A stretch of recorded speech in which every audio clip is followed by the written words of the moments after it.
سب سے پہلے تو کیا اقرار الحسن اگر آپ کی اپنی جینوین پرسنالٹی ہے تو آپ کو کیا ایسی ضرورت پڑی تھی کہ آپ کو اپنا حلیہ پیر حق خطیب حسین والا بنانے کی ضرورت پڑ گئی؟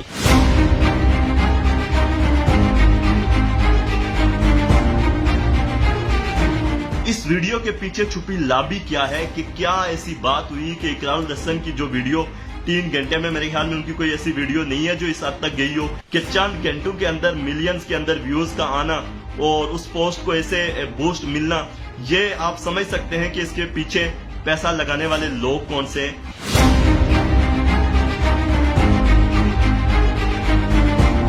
اگر یہ ساری چیزیں ہو رہی ہیں تو قوم یہ بھی جاننا چاہتی ہے کہ آپ نے وداؤٹ ثبوت، وداؤٹ ایویڈنسز، گھر بیٹھ کے ایک صرف ویڈیو دوسرے بندے کی دکھا کے یہ ثابت کرنے کی کوشش کی۔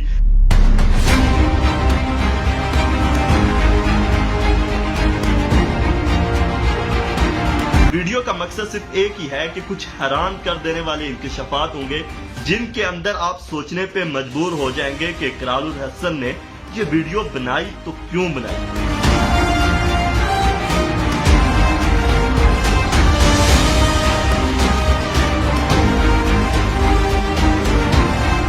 السلام علیکم ناظرین، امید کرتا ہوں آپ تمام لوگ خیریت سے ہوں گے، جہاں بھی ہوں گے آباد ہوں گے اور اللہ پاک کی حفظ و امان میں ہوں گے۔ ناظرین، اقرار الحسن نے کئی سالوں کی محنت کے بعد ایک ایسی ویڈیو جاری کی اور ایسا سٹرنگ آپریشن کیا ہے جس کے بارے میں دیکھ کر اور جس کے بارے میں سن کر یقیناً آپ حیران رہ جائیں گے۔ اور اسپیشلی اگر بات کی جائے جرنلزم کی تو جرنلسٹ کمیونٹی جو ہے وہ سٹرنگ آپریشن کو دیکھنے کے بعد کافی حیران ہوگی کہ اتنے سالوں کے بعد آخر اقرار الحسن نے ایک بہت بڑا سٹرنگ آپریشن کیا ہے، جس کے بعد ایک ویڈیو جاری کی، اور اس ویڈیو کو دیکھنے کے بعد آپ کہیں گے کہ 3 سے 4 گھنٹوں کے اندر اس ویڈیو کو تقریباً لاکھوں لوگوں نے دیکھا۔ 2.2 ملین لوگوں سے زائد لوگ صرف اس کو 4 گھنٹے میں اس ویڈیو کو دیکھے، اور تقریباً 1.5 لاکھ کے قریب لوگوں نے اس کے اوپر ریئیکشن دیا۔ اور یہ ویڈیو تھی کیا؟ اس ویڈیو کے پیچھے چھپی لابی کیا ہے کہ کیا ایسی بات ہوئی کہ اقرار الحسن کی جو ویڈیو 3 گھنٹے میں، میرے خیال میں ان کی کوئی ایسی ویڈیو نہیں ہے جو اس حد تک گئی ہو کہ 3 گھنٹوں کے اندر ویڈیو 2 ملین سے زیادہ لوگ دیکھ چکے ہوں، اور ان کے یوٹیوب چینل کے اوپر بھی اچھی خاصی ایک ویورشپ آئی ہے۔ اقرار الحسن کا یہ سٹرنگ آپریشن کس قدر کامیاب رہا اور اس سٹرنگ آپریشن کے پیچھے کیا صحافت کے اصولوں کو مد نظر رکھا گیا، اس پہ ہم بات کریں گے۔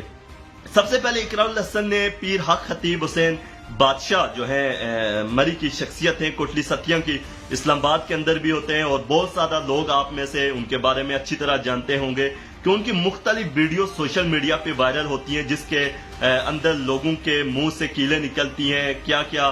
کبھی وہ زنجیریں نکالتے ہیں، آنکھوں سے نکالتے ہیں۔ یہ کافی ایک لمبے عرصے سے آپ نے سوشل میڈیا کے اوپر بھی ان کو دیکھا ہوگا اور ان کے بارے میں آپ نے سنا ہوگا۔ اس کے حوالے سے متضاد خبریں بھی ہیں، کچھ لوگ ان کی حمایت میں بھی بولتے ہیں اور کچھ لوگ ان کی مخالفت میں بھی بولتے ہیں، لیکن آج کے ویلاگ کے اندر نہ تو ہمارا مقصد کسی کو ڈیفینڈ کرنا ہے اور نہ ہی ہمارا مقصد کسی چیز کے اوپر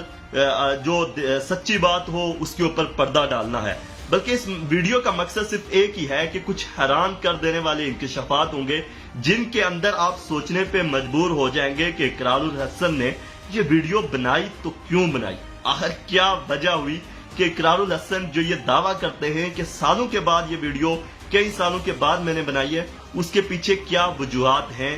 اور چند ہی گھنٹوں کے اندر یہ ویڈیو اتنی وائرل کیوں ہوئی اور اس کو دیکھنے والے لوگوں نے اس کو اس قدر اس کے اوپر ریئیکٹ کیوں کیا، یہ بھی آپ کو بتائیں گے۔ سب سے پہلے بات کی جائے تو پیر حق خطیب حسین کے حوالے سے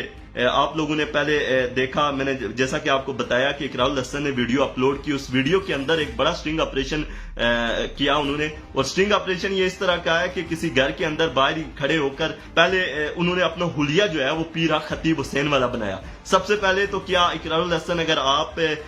کی اپنی جینوین پرسنالٹی ہے تو آپ کو کیا ایسی ضرورت پڑی تھی کہ آپ کو اپنا حلیہ پیر حق خطیب حسین والا بنانے کی ضرورت پڑ گئی؟ کیا آپ ویورشپ کے چکر میں صحافت کے اصولوں کو بھول گئے کہ جب آپ کسی انسان کے اوپر اگر الزام لگا رہے ہیں یا اس کی حقیقت کے بارے میں کسی کو دکھا رہے ہیں تو اس سے پہلے تحقیق ضروری ہے اور اس کے بعد اس کے ساتھ ساتھ ایویڈنس ضروری ہے۔ انہوں نے کیا کیا جی، اقرار الحسن صاحب گھر کے باہر ایک بندے کو بٹھاتے ہیں, ویل چیئر پہ بٹھا کر اس کے منہ میں پہلے کیلیں شیلیں ڈالتے ہیں, اور پھر کہتے ہیں کہ اس ویڈیو میں دیکھیں کہ یہ ساری ویڈیو کی جو پیر حق خطیب حسین بادشاہ ہیں وہ ویڈیو کے ذریعے لوگوں کو گمراہ کر رہے ہیں, یا اس چیز کے اندر کوئی حقیقت نہیں ہے. حقیقت ہے یا نہیں ہے, لیکن جو آپ نے بولا ہم اس کا پوسٹ مارٹم ضرور کریں گے کہ آپ نے ویڈیو کے اندر اگر غور سے دیکھیں تو اس ویڈیو میں اس شخص کو آپ نے کہا جی ہم نے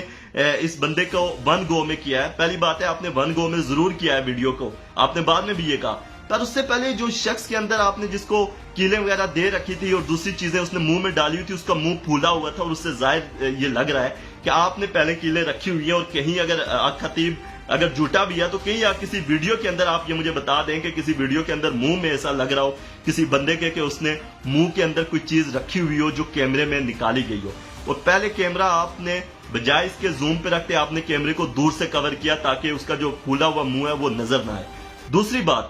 آپ نے کہا جی کہ ہماری جان کو خطرہ تھا, ہم وہاں پہ جا نہیں سکتے تھے. مجھے یہ بتائیں کہ آپ تو اپنے آپ کو کہتے ہیں کہ آپ صحافت کے چیمپئن ہیں, آپ نے کئی سٹنگ آپریشن کیے, تو مجھے بتائیں وہاں تو آپ بیس بدل کے بھی جاتے رہے, اور یہاں پہ آپ بیس بدل کے کیوں نہیں گئے؟ کیا آپ پیر صاحب سے آپ کا ذاتی طور پہ کوئی اختلاف تھا یا آپ کی کوئی دشمنی تھی؟ حقیقت ہے تو لوگوں کو آپ جو پروف ہیں اس کے ساتھ حقیقت سے بتائیں. یہ کون سا سٹرنگ آپریشن ہوا یا کوئی ایسی ویڈیو وائرل کر دی جس کے اوپر آپ اپنے ویوز کے چکروں میں آپ نے گھر بیٹھ کے ایک باہر ویڈیو بنا دی, اس کو ایڈٹ کر کے ڈال دیا, اور اس کے بعد کہا دی کہ میں پیر صاحب کو چیلنج کرتا ہوں کہ وہ میرے مقابلے میں آئے اور میں یہ ساری چیزیں پروف کر کے دکھاتا ہوں. آپ کو اگر یہ چیزیں پروف ہی کرنی تھی, اگر آپ حقیقی صحافت کرتے ہیں, تو آپ مجھے یہ بتائیں کہ آپ نے یہ سٹنگ آپریشن بیس بدل کے کتنے کیے, اور وہاں پہ آپ جا سکتے تھے. آپ کو اگر یہ آپریشن کرنا ہی تھا, اس میں بے نقاب کرنا ہی تھا, تو آپ وہاں پہ جا کر آپ خفیہ انداز سے بھی جا سکتے تھے, لیکن آپ نے ایسا نہیں سمجھا کیونکہ آپ بھی حقیقت سے بخوبی آگاہ ہیں. اب تیسری بات یہ آ گئی کہ ایسی کیا بات ہے کہ آپ کی ویڈیو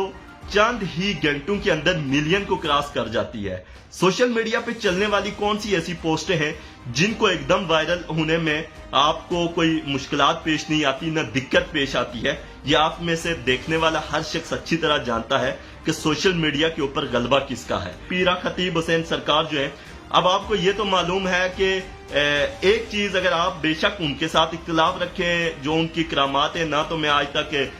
پیر خطیب حسین صاحب سے ملا ہوں, نہ میں ان کے جو دربار ہے یا جو بھی جگہ ہے اس پہ گیا ہوں, میرا آج تک کبھی اتفاق نہیں ہوا. لیکن آپ کی ویڈیو کے بعد مجھے دیکھنے کے بعد یہ مجھے حیرانگی ضرور ہوئی کہ اقرار الحسن کی یہ ویڈیو اگر 2.2 ملین چند ہی گھنٹوں کے اندر کراس کر گئی اور اس کے اوپر 1.5 لاکھ کے قریب لوگوں کے ریئیکشن آئے, تو اس کی وجہ کیا ہے؟ پھر میں بیک گراؤنڈ پہ گیا, پھر میں نے ویڈیو کو چیک کیا, ساری چیزیں دیکھنے کے بعد مجھے جو معلوم ہوا اور جو چیزیں میں نے اس پہ انالائز کی, اس میں یہی لگ رہا ہے کہ پیر حق خطیب حسین کی ایک چیز ہے کہ آپ میں سے ہر شخص جانتا ہے کہ ختم نبوت کے حوالے سے وہ شخص کس طرح ایکٹیو ہے اور کس طرح کے لوگ اس کے پیچھے بھی کام کر رہے ہیں اور کون سی وہ طاقتیں ہیں. اب وہ ختم نبوت کے جو لوگ ہیں اس پہ جو کام کر رہے ہیں ان کو روکنے کے لیے کس طرح وہ سرگرم عمل ہوتے ہیں, اور پھر یہ جو ڈیجیٹل میڈیا کا جو دور ہے اور سوشل میڈیا کے اوپر جو آپ کی پوسٹ ہے, کون سی پوسٹ روکی جاتی ہے اور کون سی پوسٹ کو وائرل کیا جاتا ہے, یہ بھی آپ اچھی طرح جانتے ہیں کہ چند گھنٹوں کے اندر ملینز کے اندر ویوز کا آنا اور اس پوسٹ کو ایسے بوسٹ ملنا, یہ آپ سمجھ سکتے ہیں کہ اس کے پیچھے پیسہ لگانے والے لوگ کون سے ہیں اور اس ویڈیو کو بنانے کا مقصد کیا ہے. میرا آپ سے ایک اور سوال ہے کہ آپ نے اپنی ویورشپ کے چکر میں جو کچھ دکھایا, جو کچھ کہا, اگر یہی کچھ آپ وہاں جا کر ایک اپنا بیس بدل کے چلے جاتے, آپ کئی دفعہ پیر صاحب سے میرے خیال میں آپ نے وہاں جانے کی کوشش بھی کی, کنٹیکٹس بھی کیے ہوں گے, لیکن آپ کو اس طرح ریسپانس نہیں ملا, اور آپ کی اپنی انا کی جنگ تھی کہ اس انا کی جنگ میں آپ نے گھر بیٹھ کر ایک ایسے شخص پہ الزام لگایا جس کی کوئی حقیقت نہیں ہے. اگر یہ ساری چیزیں ہو رہی ہیں تو قوم یہ بھی جاننا چاہتی ہے کہ آپ نے وداؤٹ ثبوت, وداؤٹ ایویڈنسز, گھر بیٹھ کے ایک صرف ویڈیو دوسرے بندے کی دکھا کے یہ ثابت کرنے کی کوشش کی کہ جناب میں نے جناب پیر حق خطیب حسین کو بے نقاب کیا. تو اگر اس طرح لوگوں کو بے نقاب کرنا لوگ شروع ہو جائیں تو ہر بندہ کیمرہ آن کر کے گھر کے باہر بیٹھ کے ویڈیو بنانا شروع کر دے اور اس سے لگ جائے کہ واقعی جناب کہ یہ تو بے نقاب ہو گئی, یہ آپ نے سٹنگ آپریشن کیا, تو میرے بھائی یہ صحافت نہیں ہوتی. اگر آپ نے یہ کچھ کرنا تھا، ویورشپ کمانی تھی، پھر آپ کوئی اور طریقہ استعمال کرتے. کم سے کم آپ ان لوگوں کے ہاتھوں پہ نہ کھیلتے کہ جن لوگوں کو آپ کو معلوم ہے کہ جو لوگ اس وقت حق خطیب حسین کے مخالف بھی ہیں. امید ہے کہ دیکھنے والوں کو یہ چیزیں، تو 2-3 کوسچن جو میں نے اٹھائے ہیں، آپ اقرار الحسن کی ویڈیو دیکھیں، اس میں منہ بندے کا پھولا ہوا ہے. دوسری چیز یہ دیکھیں کہ موصوف کہہ رہے ہیں کئی سالوں سے محنت ہے، اور یہ محنت ان کی نکل کے آتی ہے کہ گھر بیٹھ کے ایک ویڈیو بنا دی. اور تیسری چیز، چند گھنٹوں کے اندر ملین ویوز میں جانا اور ریئیکشن ملنا. کون سی طاقتیں اس کو بیک کر رہی ہیں اور کس وجہ سے یہ کچھ ہو رہا ہے. میرے خیال میں سمجھنے والے سمجھ گئے ہوں گے، اور آپ میں سے اگر لوگوں کو سمجھ آ گئی ہو تو ویڈیو کو آپ اپنے کمنٹ ضرور کیجئے گا. جو بھی آپ کا اوپینین ہے ضرور شیئر کیجئے گا. کم سے کم اقرار الحسن کو یہ پتا چلے کہ یہ جو چھچوری حرکتیں، جس طرح کی چھچورا پن وہ کر رہے ہیں، اور جو ویڈیو اس طرح کسی کا بیس بدل کے، بجائے اس کے کہ وہاں جاتے آپ بیس بنا کے کوئی بدل کے، آپ وہاں کسی شخص کا بیس بدل کے آپ ویوز کمانے کے چکر میں اتنے گر گئے، یہ کبھی سوچا نہیں تھا. اسی کے ساتھ دیجیے اجازت. اللہ حافظ.